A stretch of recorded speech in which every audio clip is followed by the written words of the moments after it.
കൂട്ടുകാർക്ക് നല്ലൊരു ദിവസം ആശംസിച്ചോട് മാമ്പഴത്തിന്റെ പുതിയ വീഡിയോയിലേക്ക് സ്വാഗതം. നമുക്ക് നേരെ രേവതിയുടെ സച്ചിയുടെ ഇന്നത്തെ ഒരു അടിപൊളി വിശേഷത്തിലേക്ക് അങ്ങോട്ട് പോയാലോ.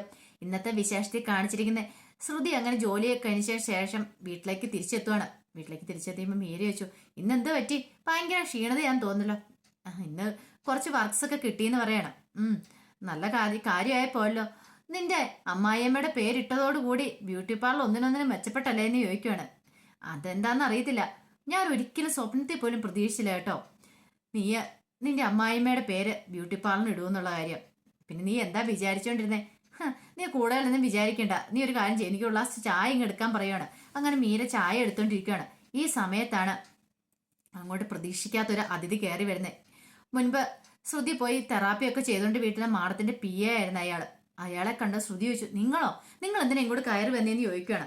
ഇത് കേട്ട് കഴിഞ്ഞപ്പോഴത്തേനും അയാൾ പറഞ്ഞു, നീ ഇപ്പം പുതിയ ബ്യൂട്ടി പാർലറൊക്കെ തുടങ്ങിയില്ലേ, അല്ലാതെ ഇപ്പൊ വീട്ടിലേക്ക് വരവൊന്നും ഇല്ലല്ലോ. അപ്പൊ നിന്നെ കാണണമെങ്കിൽ ഇങ്ങോട്ട് വരണം തോന്നി, അതാ വന്നേന്ന് പറയാണ്. ഇത് കേട്ട സ്തുതി പറഞ്ഞു, നിങ്ങൾ ഇറങ്ങിപ്പോക്കെ, അല്ലെങ്കിൽ നിങ്ങളോട് ആരാ ഇങ്ങോട്ട് വരാൻ പറഞ്ഞത്? ഞാൻ നിങ്ങൾ ഇങ്ങോട്ട് വിളിച്ചില്ലോ, പിന്നെ നിങ്ങൾ എന്ത് അധികാരം കാണിച്ചിട്ടാ ചോദ്യവും ഇല്ല പറച്ചിലും ഇല്ലാതെ ഇങ്ങോട്ട് കയറി വന്നേന്ന് ചോദിക്കണം. പിന്നെ ചോദ്യം പറച്ചിലും നടത്താൻ അത് നിന്നെ പോലുള്ള ഒരുത്തിയോട്, ഇടി നീ എത്രമാത്രം വൃത്തികെട്ടവളാന്നുള്ള സത്യം എനിക്കറിയാം, എന്നിട്ടാണോ നീ വലിയ ആളാവണേന്ന് ചോദിക്കുകയാണ്. നിങ്ങൾ എന്താ പറഞ്ഞേ? ഇനി നിന്നെക്കുറിച്ച് എനിക്ക് അറിയാനൊന്നും ബാക്കിയില്ല, എല്ലാ കാര്യങ്ങളും നിന്നെക്കുറിച്ച് ഞാൻ അറിഞ്ഞിട്ടുണ്ടെന്ന് പറയാം. വെറുതെ അനാവശ്യം പറയലെന്ന് പറയണം. നിങ്ങൾ ഇവിടുന്ന് ഇറങ്ങി പോകുന്നുണ്ടോന്ന് ചോദിക്കണം. അങ്ങനെ ഇറങ്ങിപ്പോകാം, പക്ഷെ അതിനു മുമ്പ് എനിക്ക് പറയാനുള്ള കാര്യങ്ങളൊക്കെ പറഞ്ഞിട്ട് ഞാൻ ഇവിടുന്ന് പോകത്തുള്ളൂ എന്ന് പറയാം. അല്ല, നിങ്ങൾക്ക് എന്ത് പറയാനുള്ളത്? എന്ത് കാര്യമാണ് പറയാനുള്ളത്? ഈ സമയത്ത് മീര അങ്ങോട്ട് വന്നു, വെറുതെ വന്ന് പ്രശ്നം ഉണ്ടാക്കില്ല, നിങ്ങൾ ഇവിടെ നിന്ന് ഇറങ്ങിപ്പോകാൻ പറയാ. നിന്റെ കൂട്ടുകാരുടെ ചരിത്രം ഞാനൊന്ന് പറയട്ടെ, അതുവരെ ഒന്ന് നിൽക്കാൻ വെയിറ്റ് ചെയ്യാൻ പറയുവാണ്. ഇത് കേട്ട് ശ്രുതിയിലൊരു ഞെട്ടലുണ്ടായി. ദൈവമേ, ഇയാൾ എന്താ പറയാൻ പോകുന്നേ? അങ്ങനെ ഓർത്തിക്കുമ്പോഴത്തേനും അയാൾ പറഞ്ഞു, കാര്യം കേട്ട് കഴിയുമ്പോഴത്തേനുമേ നീ പിന്നെ എൻ്റെ കാല് പിടിച്ചു വന്നോളും. പക്ഷെ ഞാൻ നിന്നെക്കുറിച്ച് ഇത്രയൊന്നും പ്രതീക്ഷിച്ചില്ല. ഈ ഞാൻ അറിഞ്ഞ കാര്യങ്ങളൊക്കെ എല്ലാവരോടും പറയുവാണെങ്കിലുണ്ടല്ലോ, നിന്റെ ബ്യൂട്ടി പാർലറിൽ നിന്ന് മോഹം കൂടെ തകർന്ന് തരിപ്പണമാവെന്ന് പറയണം.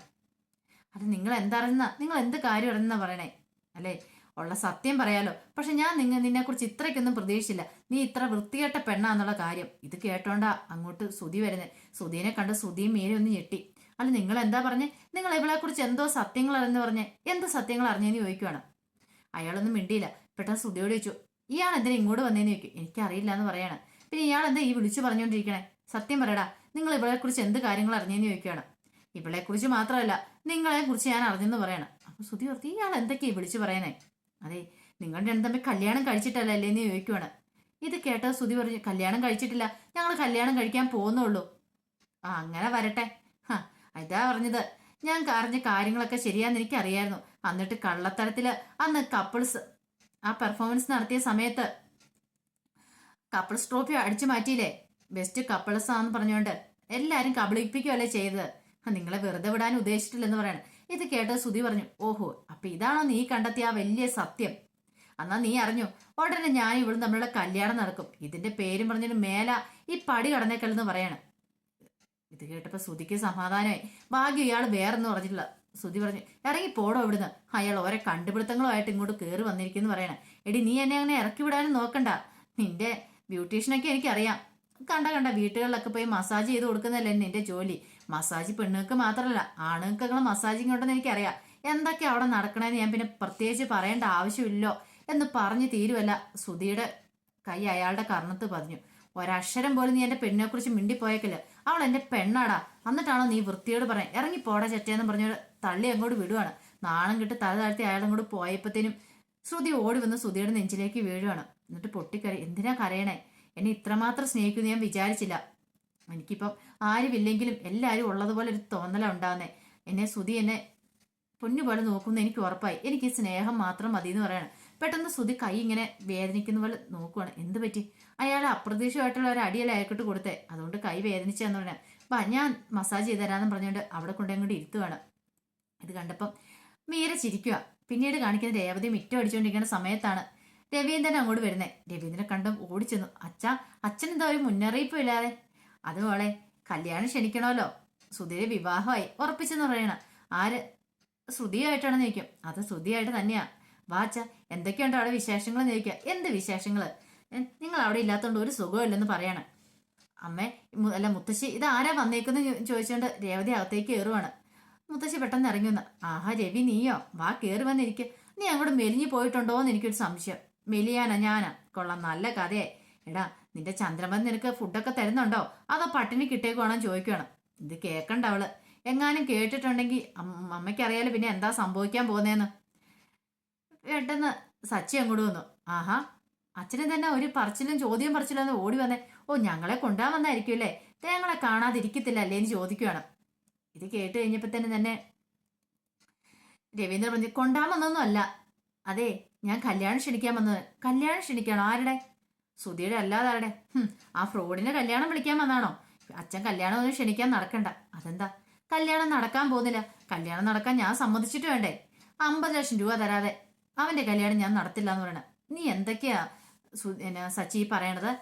അത് കേട്ടപ്പോഴത്തേന് കലാവതി മൊത്തം ശരിയാ, ഇത് പറയേണ്ട വല്ല ആവശ്യമുണ്ടോ? എന്റെ അച്ഛമ്മയ്ക്ക് എന്തറിയാം? എന്റെ അച്ഛനെ പറ്റിച്ച ആ പൈസയും കൊണ്ട് കടന്നു കളഞ്ഞവന്. ഇനി അവനെ ഞാൻ വെറുതെ വിടാൻ പോകുന്നില്ല. കല്യാണത്തിന് മുമ്പ് എനിക്ക് ആ പണം കിട്ടണം. ഇല്ലെങ്കിൽ ഒരു കാരണവശാലും ഈ വിവാഹം നടക്കില്ല എന്ന് പറയണം. രവീന്ദ്രൻ പറഞ്ഞു, പണം പോയത് പോട്ടെ, അങ്ങനെ വിടാനായിട്ട് ഞാൻ ഉദ്ദേശിച്ചിട്ടില്ല. അച്ഛന് നിസ്സാരമായിരിക്കാം. അച്ഛൻ എന്തിനാ അന്നേ ഞാൻ പറഞ്ഞ ആ പണം കൊടുക്കണ്ടെന്ന്? ആരും എന്റെ വാക്ക് കേട്ടിട്ടില്ല. ഇപ്പൊ കണ്ടില്ല അവസാനം എന്താ സംഭവിച്ചെന്നുള്ളത്.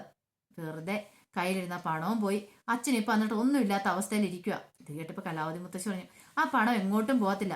ഇവൻ അധ്വാനിച്ചുണ്ടാക്കിയ പണമാണെങ്കിൽ ഉറപ്പായിട്ട് ഇവന്റെ കൈകളിലേക്ക് തന്നെ എത്തുമെന്ന് പറയാണ്. ഈ സമയത്ത് സച്ചി പറഞ്ഞു, കിട്ടിയാ കൊള്ളാം, ഞാൻ എന്നെ കൂടുതലൊന്നും പറയുന്നില്ലെന്ന് പറഞ്ഞ് ദേഷ്യപ്പെട്ട് അങ്ങോട്ട് പോവാണ്. ഇത് കേട്ടപ്പോ ചന്ദ്രമതി അല്ല കലാവതി മുത്തശ്ശി പറഞ്ഞു, അവന്റെ സങ്കടം കൊണ്ട് പറയുന്ന, നീ ഇതൊന്നും കാര്യമാക്കണ്ട രവീന്ദ്ര എന്ന് പറയാണ്. അല്ലെങ്കിൽ ഞാനൊന്നും കാര്യമാക്കുന്നില്ലമ്മേ, എനിക്ക് അവന്റെ സ്വഭാവം അറിയാവുന്നതല്ലേ. നീ ഒരു നല്ല കാര്യമാണ് മോനെ ചെയ്തേ. ഇവളെ പോലെയുള്ള ഒരു മോളെ സ്വന്തമാക്കാൻ വേണ്ടിട്ടല്ലേ നീ ആ പണം കൊടുത്തത്. പക്ഷെ അവന് ഇവളെ കിട്ടാനുള്ള യോഗ്യത ഇല്ലായിരുന്നു. അതുകൊണ്ടല്ലേ സച്ചിക്ക് അവന്റെ സ്വഭാവത്തിന് ഒത്തിണങ്ങി ഇവളെ തന്നെ കിട്ടിയെന്ന് പറയാണ്. പിന്നീട് രേവതി അങ്ങോട്ട് പോവാണ്. രേവതി ചെന്ന് നോക്കി കഴിയുമ്പോഴത്തേനും സച്ചി ഫോൺ ചെയ്തുകൊണ്ട് നിൽക്കുന്ന കണ്ടത്. അപ്പൊ കൂട്ടുകാരനെ വിളിക്കുന്ന, എടാ മഹേഷേ, എന്റെ വണ്ടിയൊക്കെ അവിടെ ഉണ്ടല്ലോ അല്ലേന്ന് ചോദിക്കണം. അതെന്താടാ നീ അങ്ങനെ ചോദിച്ചേ?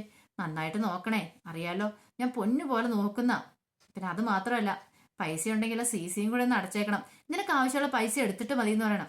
അതൊന്നും ഓർത്ത് നീ വിഷമിക്കണ്ട. അല്ല, നീ എന്നെ ഒന്ന് വിളിക്കുകയോ പോലും ചെയ്യാത്തന്നെ. എടാ, നീ പിന്നെ അവിടെ ഹണിമൂൺ ട്രിപ്പ് ആഘോഷിച്ചോണ്ടിരിക്കുവല്ലേ, അതിനിടയ്ക്ക് എന്തായാലും ഞാൻ വിളിച്ച് ശല്യം ചെയ്തുകൊണ്ടിരിക്കുന്നതെന്ന് ഓർത്താ വിളിക്കാത്തെ. ഹണിമൂണ് ഇവിടെ ശനിമൂണാ നടന്നുകൊണ്ടിരിക്കുന്നത്. അപ്പോഴാണ് ഒന്ന് മിണ്ടാതെ പൊക്കെ അവിടുന്ന്. എവിടെ ഒരു മൂണും ഇല്ലെന്ന് പറയാണ്. ഞങ്ങൾ അടുത്ത ദിവസം തന്നെ അങ്ങോട്ട് വരുമെന്ന് പറയാം. ഇങ്ങനെ സംസാരിച്ചുകൊണ്ടിരിക്കുന്ന സമയത്ത് ചോദിച്ചു, അല്ല അവിടെ എന്തൊക്കെയുണ്ട് വിശേഷങ്ങൾ മഹേഷ് ചോദിക്കുക. ഇവിടെ എന്ത് വിശേഷം? അച്ഛനുണ്ട്, അച്ഛമ്മയുണ്ട്, പാറമ്മയുണ്ട്, എല്ലാവരും ഉള്ളോട് ഞങ്ങൾ ഹാപ്പി ആയിട്ടിരിക്കുന്നു പറയാ. അല്ല, നീ വേറെ ഒരാളുടെ കാര്യം പറഞ്ഞില്ലല്ലോ, നിന്റെ ഭാര്യയുടെ കാര്യം. ഓ, രേവതിയുടെ കാര്യമോ? അവളുള്ളത് എനിക്ക് സന്തോഷമാണെന്ന് പറയണം. ഇത് കേട്ടോണ്ട് വന്ന് രേവതിക്ക് സന്തോഷമായി. രേവതി കൊണ്ടുവന്നിട്ട് കയ്യിലിരിക്കുന്ന ആ ഗ്ലാസും കൊടുക്കുകയാണ്. ഇതെന്താ ഇതിനകത്ത്? അത് ഇളനീരാ. ഓ, ഇളനീരെങ്കിൽ ഇളനീര്. സച്ചി അത് വാങ്ങി കുടിക്കുകയാണ്. അങ്ങനെ രേവതി അകത്തേക്ക് കയറിപ്പം സച്ചിനെ ഒന്ന് നോക്കുവാണ്. ഒരു പ്രണയാർദ്രമായിട്ടൊരു നോട്ടമാണ് സച്ചിനെ നോക്കിയത്. പിന്നീട് കാണിക്കുന്ന കലാവതി മുത്തശ്ശിയും രവീന്ദ്രനും സച്ചിൻ രേവതി എല്ലാവരും കൂടെ ക്ഷേത്രത്തിലേക്ക് പോവാം. അപ്പൊ ക്ഷേത്രത്തിലേക്ക് ചെന്നപ്പോൾ സച്ചി ചോദിച്ചു, ഇതെന്താ ഇന്ന് എന്തിനാ അമ്പലത്തിലേക്ക് വന്നേന്ന് ചോദിക്കുകയാണ്. മുത്തശ്ശി പറഞ്ഞേടാ, നിന്റെ ചേട്ടന്റെ കല്യാണത്തിന്റെ കുറി ഒന്ന് പൂജിക്കണ്ടേ, അതിനു വേണ്ടിയിട്ട് വന്നാ. അപ്പൊ രവീന്ദ്രൻ പറഞ്ഞു, ആ കുറി പൂജിച്ചിട്ട് ആദ്യം അമ്മേനെ തന്നെ കല്യാണം വിളിക്കണം, അതിനു വേണ്ടിട്ട് വന്നാന്ന് പറയാണ്. ഓ, ഇനിയിപ്പൊ അതിന്റെ ഒരു കുറവും കൂടെ ഉള്ളൂ. എന്തൊക്കെ കുറി പൂജിച്ചെന്ന് പറഞ്ഞിട്ട് ഒരു കാര്യമില്ല, കല്യാണം നടക്കില്ല എന്ന് പറയണ. അതെങ്ങനെ നിനക്കറിയാം? ആ കല്യാണം നടക്കണേ ഞാനും കൂടെ സമ്മതിക്കണ്ടേ? പൈസ തരാതെ ഒരു കാരണവശാലും അവന്റെ വിവാഹം ഞാൻ നടത്തില്ല എന്ന് പറയണം. ഇത് കേട്ടപ്പോ രവീന്ദ്രൻ, എടാ ഒരു നല്ല കാര്യം നടക്കുന്ന സമയത്ത് ഇങ്ങനെ മുടക്ക ന്യായങ്ങളൊക്കെ പറയാൻ കൊള്ളുമെന്ന് ചോദിക്കണം. എന്റെ അച്ഛൻ എന്തൊക്കെ പറഞ്ഞാലും ശരി, ഞാൻ സമ്മതിക്കില്ല എന്ന് പറയാം. രേവതിക്ക് അങ്ങ് സങ്കടം വന്നു. ഇതെന്താ ഇങ്ങനെയൊക്കെ പറയണേ? അച്ഛനൊരു നല്ല കാര്യമായിട്ട് വന്നു കഴിഞ്ഞപ്പോഴത്തേനും അച്ഛനെ ഇങ്ങനെ മുടക്കുവാണോ ചെയ്യണ്ടേ? ആ കല്യാണം നടക്കാൻ പ്രാർത്ഥിക്കുകയല്ലേ ചെയ്യേണ്ടേന്ന് ചോദിക്കണം. നീ പ്രാർത്ഥിച്ചോ, എനിക്ക് കുഴപ്പമൊന്നുമില്ല, പക്ഷെ നിന്നെ ചതിച്ചിട്ട് പോയവനാ അവന്. ആ ഒരു ചിന്ത നിനക്ക് വേണമെന്ന് പറയണം. രേവതി ഒന്നും മിണ്ടിയില്ല. പെട്ടെന്ന് കലാവതി മുത്തശ്ശി പറഞ്ഞു, എടാ ഒരു ക്ഷേത്രമാണ്, ആ ഒരു ചിന്ത നിനക്ക് വേണം, ആ ഒരു ബോധം പോലും നിനക്കില്ലേന്ന് ചോദിക്കുവാണ്. പിന്നീട് അകത്തേക്ക് കയറി പോവാണ്. അങ്ങനെ കുറിയൊക്കെ പൂജിക്കാൻ കൊടുത്തേയും പ്രാർത്ഥിക്കാൻ നിൽക്കുക. സച്ചി ഇങ്ങനെ വെറുതെ ഇങ്ങനെ നിൽക്കുന്ന കലാവതി മുത്തശ്ശി ചോദിച്ചു, നീ എന്താടാ ഇങ്ങനെ പ്രാർത്ഥിക്കാൻ നിൽക്കുന്നത്? പ്രാർത്ഥിക്കടാന്ന് പറയണം. പിന്നെ ഞാൻ എന്തിനാ പ്രാർത്ഥിക്കുന്നത്? അതെ, ആ ഫ്രോഡിന്റെ കല്യാണത്തിന് വേണ്ടിയിട്ടല്ലേ, നടക്കാൻ പോകാത്ത കല്യാണത്തിന് വേണ്ടി എനിക്ക് പ്രാർത്ഥിക്കേണ്ട ആവശ്യമില്ല. ഇടം മിണ്ടാതിരിക്കും കേട്ടോ. രേവതി അപ്പൊ നോക്കി, നീ പ്രാർത്ഥിക്കുക, നീ പ്രാർത്ഥിച്ചോ, എന്നെക്കണോ പറ്റില്ലെന്ന് പറഞ്ഞ് നിൽക്കുവാണ്. മുത്തശ്ശി അവസാനം ദേഷ്യപ്പെട്ട് നോക്കിയപ്പോൾ സച്ചിൻ കണ്ണടച്ച് അവിടെ നിൽക്കുകയാണ്. പിന്നീട് തിരുമേനി പൂജിച്ചുകൊണ്ട് വരുവാണ്. കല്യാണക്കുറിയൊക്കെ പൂജിച്ചുകൊണ്ട് വരുവാണ്. അപ്പൊ അതിന്റെ വിശേഷങ്ങളൊക്കെയാണ് നമ്മൾ കണ്ടത്. ഇതിന്റെ ബാക്കി വിശേഷങ്ങളുമായിട്ട് വൈകുന്നേരത്തെ പ്രൊമോയി വരാട്ടോ. ഒരിക്കൽ കൂടി എല്ലാവർക്കും നല്ലൊരു ദിവസം ആശംസിച്ചുകൊണ്ട് നിർത്തുന്നു. നന്ദി.